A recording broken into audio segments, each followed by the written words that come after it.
வணக்கம் கதிரவன் ஜோதிடம் சேனல் நேர்களே, நான் உங்கள் அன்பான சயின்டிபிக் வேதிக் அஸ்ட்ராலஜர் அஸ்ட்ரோ அறிஞ்சி பேசுகிறேன். நல்லது நினைப்போம், நல்லதே நடக்கும். இந்த வீடியோவில் நம்ம என்ன பார்க்க போறோம்னா, ரிஷபராசிக்காரர்களுக்கு 2026 பிப்ரவரி மாதம், அதாவது ஆண்டின் 2வது மாதமாகிய பிப்ரவரி எத்தகைய ஒரு மாதமாக, பலாபலன்கள் நிறைந்த ஒரு மாதமாக ரிஷபராசிக்காரர்கள் உங்களுக்கு இருக்க போகுதுங்கிறது நம்ம பார்க்க போறோம். இது கோச்சார் அமைப்புல ஆண்டு கிரகம் எப்படி இருக்குது, மாத கிரகங்கள் எப்படி இருக்குங்கிறத கொஞ்சம் பொதுவாக பார்க்குறோம். உண்மையிலேயே உங்களுடைய ஜென்ம ஜாதகத்தில் வரக்கூடிய தசாபுக்தியில் வைத்து தான் துல்லியமாக சொல்ல முடியும்.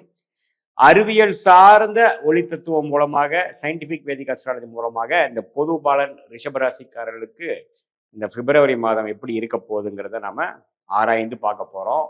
இப்ப பாருங்க, ரிஷபராசிக்கு ஆண்டு கிரகமாகிய குரு 2ஆம் இடத்திலிருந்து 8ஆம் இடத்தை பார்க்கிறார், 10ஆம் இடத்தை பார்க்கிறார், 6ஆம் இடத்தை பார்ப்பது மாதம் முழுவதும் எந்த மாற்றமும் இல்லை. நல்ல ஒரு அமைப்பு. பணப்புழக்காட்டம், வரவேண்டிய பணம் வருவதற்கு, தொழில் மேன்மை அடைவதற்கு, எல்லாத்துக்குமே ஓரளவுக்கு நல்ல ஒரு அமைப்பு தான். அதே சமயத்துல சனி பாருங்க 11ஆம் இடத்திலேயே நீடித்து அந்த மாதம் முழுவதும் இருக்கிறார். எந்த பயிற்சியும் இல்லை. அதே சமயத்துல ராகு 10ஆம் இடத்திலும் 4ஆம் இடத்துல கேதுவும் இருக்கிறார். ஸோ ஆண்டு கிரகத்தின் சஞ்சாரம் ஓரளவுக்கு நல்லா பாசிட்டிவா இருக்குங்க.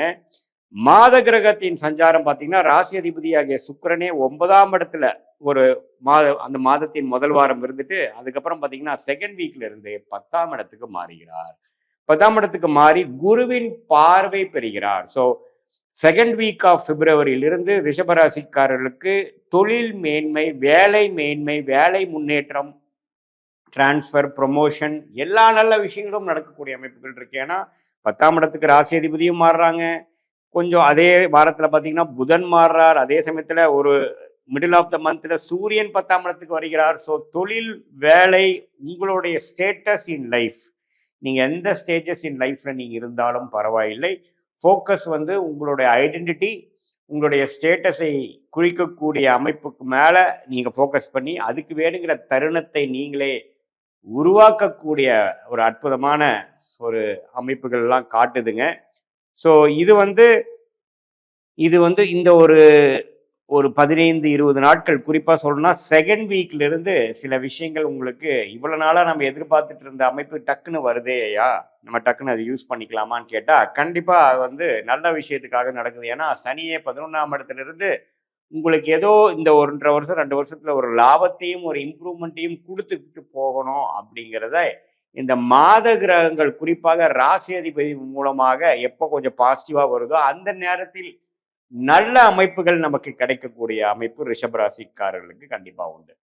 ஸோ சூரியன், செவ்வாய், புதன், சுக்கிரன் எல்லாமே 10ஆம் இடத்துக்கு ராகுவோட சேர்ந்திருந்தாலும் குருவின் பார்வை அந்த தோஷ நிவர்த்தியை கொடுக்கிறார். கொஞ்சம் டென்ஷன்ஸு, கொஞ்சம் அலைச்சல்கள் இருக்கலாம். பட் இருந்தாலும் வாழ்க்கையில நாம நெக்ஸ்ட் லெவல் ஆஃப் இம்ப்ரூவ்மெண்ட், அதாவது அரசு உத்தியோகத்தில் இருக்கிறவங்களுக்கு அவங்க எதிர்பார்த்து கொண்டிருக்கக்கூடிய ப்ரொமோஷன் அண்ட் டிரான்ஸ்ஃபர் அல்லது ஜஸ்ட் ப்ரொமோஷன், அதே மாதிரி கார்ப்பரேட் செக்டாரில், ப்ரைவேட் செக்டாரில் இருக்கிறவங்க அவங்க எதிர்பார்க்கிற ஒரு ரெகக்னிஷன் கிடைச்சி ஒரு நல்ல இம்ப்ரூவ்மெண்ட், இருக்கிற கம்பெனிலேயே ஒரு இம்ப்ரூவ்மெண்ட் அல்லது வேற கம்பெனி மாறக்கூடிய அமைப்பு. அதே சமயத்தில் தொழிலில் இருக்கிறவங்க பார்த்தீங்கன்னா இன்னொரு டிவிஷன் புதுசாக ஆரம்பிக்கிறது, இன்னொரு தொழிலை ஆரம்பிக்கிறது, இருக்கிற தொழிலை அபிவிருத்தி பண்ணுவது, கிளைகள் போடுவது, டர்ன் ஓவர் இம்ப்ரூவ் பண்ணுறது, அது மாதிரி நல்ல விஷயங்கள் அதிகமாக கொடுக்கக்கூடிய அமைப்புகள். குருவின் பார்வை 10ஆம் வீட்டில் 4 கிரகத்தை பார்ப்பதனால ரிஷபராசிக்காரர்கள் கடந்த 3-4 மாதமாக எதிர்பார்த்துட்டு இருக்கக்கூடிய வாய்ப்புகளை இந்த மாதம் உங்களுக்கு குறிப்பாக சொல்லணும்னா ஒரு செகண்ட் வீக் மேலே கிடைக்கக்கூடிய அதே நல்ல ஒரு கன்ஸ்ட்ரக்டிவான தசாபுக்திகள் போய் கொண்டு இருக்கக்கூடிய ரிஷபராசிக்காரர்களுக்கு கிடைக்கக்கூடிய அமைப்புகள் உண்டு. ஸோ இந்த அமைப்பை நீங்க கண்டிப்பாக யூஸ் பண்ணிக்கலாம். அந்நியர் மூலமாக, வெளிநாடு மூலமாக இம்போர்ட் எக்ஸ்போர்ட் பண்ணிட்டு இருக்கிறவங்களுக்குலாம் நல்ல ஒரு அரிய வாய்ப்பு, ஒரு நல்ல ஒரு பிரேக் த்ரூ, புதுசாக ஏதோ ஒரு நல்ல ஒரு கான்ட்ராக்ட், நல்ல ஒரு ஆப்பர்ச்சுனிட்டி கிடைக்கக்கூடிய அமைப்பு, வெளிநாடு போகக்கூடியவங்களுக்கு நல்ல ஒரு அமைப்பு. அதே சமயத்தில் ஹையர் ஸ்டடீஸ் பண்ணணும்னு நினைக்கிற ரிஷபராசிக்கார மாணவர்களுக்கு நல்ல அவங்களுக்கு கிடைக்க வேண்டிய அட்மிஷன், விசா, அது மாதிரி விஷயங்கள்லாம் கொஞ்சம் கிடைக்கக்கூடிய அமைப்பு. அதே சமயத்தில் இப்போதான் படித்து முடிச்சுட்டு ஒரு தொழில் அமைக்கக்கூடியவங்களுக்கு டக்குன்னு சில தொழில் அமையக்கூடிய அமைப்பு. இது எல்லாமே ஓரளவுக்கு பாசிட்டிவாக இருக்கக்கூடிய அமைப்பு இருக்குது. அதே மாதிரி இல்லத்தரசிகளுக்கும் சில விஷயங்கள் அவங்க எதிர்பார்க்கக்கூடிய வசதிப்படுத்திக்கிறது, அவங்க அவங்க வீட்டை சில நல்ல விஷயங்கள் நடக்கிறது. வண்டி வாகனத்துல ஒரு இம்ப்ரூவ்மெண்ட் இருக்கிறது, வசதிப்படுத்திக்கிறது, கோல்டு அது மாதிரி விஷயத்துல வந்து கொஞ்சம் வாங்குறது, அது மாதிரி நல்ல நல்ல சுப விஷயங்களை கொடுக்கக்கூடிய அமைப்புகள் கண்டிப்பாக ரிஷபராசிக்காரர்களுக்கு உண்டு.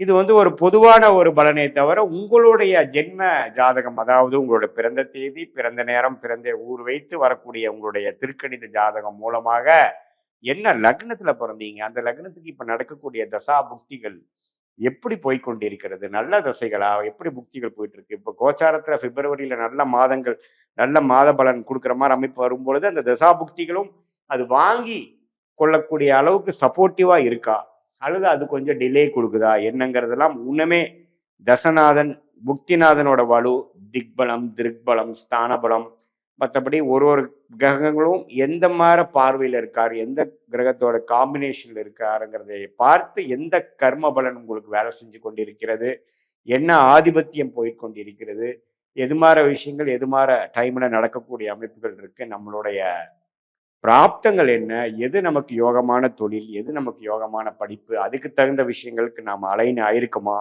எந்த நேரத்துல நமக்கு யோகங்கள் வரும், எந்த நேரத்துல வேகமா போகலாம், எந்த நேரத்தில் நம்ம கொஞ்சம் கேர்ஃபுல்லா இருக்கணும் அப்படிங்கிற மாதிரி அமைப்புகள் எல்லாம் தெரிந்து கொண்டு சயின்டிபிக் வேதிக் அஸ்ட்ராலஜி முறையில எதையும் மிகைப்படுத்தாமல் உள்ளது உள்ளவாறு தெரிந்து கொண்டு அதுக்கு தகுந்த மாதிரி வாழ்க்கை பயணம், வாழ்க்கையில இருக்கக்கூடிய முடிவுகளை நாம வந்து அந்தந்த நேரத்தில் செய்து கொண்டுவேனால் தேவையற்ற எதிர்நீச்சல் போடுவது, பிரச்சனைக்கு மேல் பிரச்சனையாக போகிறது, ராங் டைரக்ஷன்ல போய் மாட்டிக்கிறது, அதே சமயத்துல தேவையற்ற பண விரயங்கள், தேவையற்ற டைம் வேஸ்ட், சமய விரயங்கள், இது எல்லாத்தையும் நம்ம வந்து அவாய்ட் பண்ணி லைஃப்பை வந்து நம்ம சிம்பிளிஃபை பண்ணி நம்மளுடைய கர்மா தான் நடக்குது, நம்ம கையில எதுவும் இல்லைங்கிற ஒரு அமைப்பு தெரிந்து அந்தந்த நேரத்தில் அதுக்கு தகுந்த மாதிரி முயற்சிகளை நாம் செய்து கொண்டு நம்மளோட கரெக்டான ரோல் பிளேயிங் நாம செய்வேவானால் தேவையற்ற, அதாவது நமக்கு எது எது விஷயங்கள் வராதோ, எந்த படிப்பு நமக்கு ஒரு நல்ல ஒரு யோகமான படிப்பாக இல்லையோ,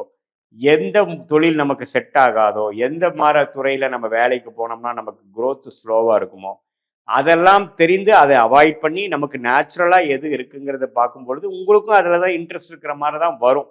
உங்களுக்கு அவயோக திசை போறப்ப தான் உங்களுக்கு கன்ஃபியூஷன் ஆகுமே ஒழிய, ஓரளவுக்கு நார்மல் யோகமான திசைகள் போகும் பொழுது உங்களுக்கு எதுல நீங்க ஷைன் பண்ணுவீங்கிறது உங்களுக்கே தெரியும். அதை நம்ம ஜாதகத்துல சொல்லி டபுள் கன்ஃபர்மேஷன் பண்ணி அந்தந்த நேரத்தில் அந்தந்த முடிவுகளை, அதாவது அபிவிருத்தி பண்ணக்கூடிய விஷயமா இருந்தாலும் சரி, வேலை மாற்றமா இருந்தாலும் சரி, திருமண விஷயமா இருந்தாலும் சரி, குழந்தை பேரு விஷயமா இருந்தாலும் சரி, உடல்நல கோளாறு விஷயங்கள் எப்போ நமக்கு சரியாகும், எது மாதிரி விஷயங்கள் நம்ம போய்க்கணும், நம்மளுடைய வாழ்வாதாரம் வந்து தொழிலா, வேலையா, அல்லது வெளிநாடா, அரசு அரசு சார்ந்த விஷயமா, எது அப்படிங்கிறதெல்லாம் தெரிந்து அதுக்கு தகுந்த மாதிரி நம்மளுடைய வாழ்க்கையை அமைத்து கொண்டுவே ஆனால் வாழ்க்கையில் எளிதில் வெற்றி பெற்று நம்ம நிம்மதியான ஒரு வாழ்க்கையை வாழ முடியும் என்று சொல்ல விரும்புகிறேன். மீண்டும் மற்றொரு காணொலியில் சந்திப்போம். நன்றி, வணக்கம்.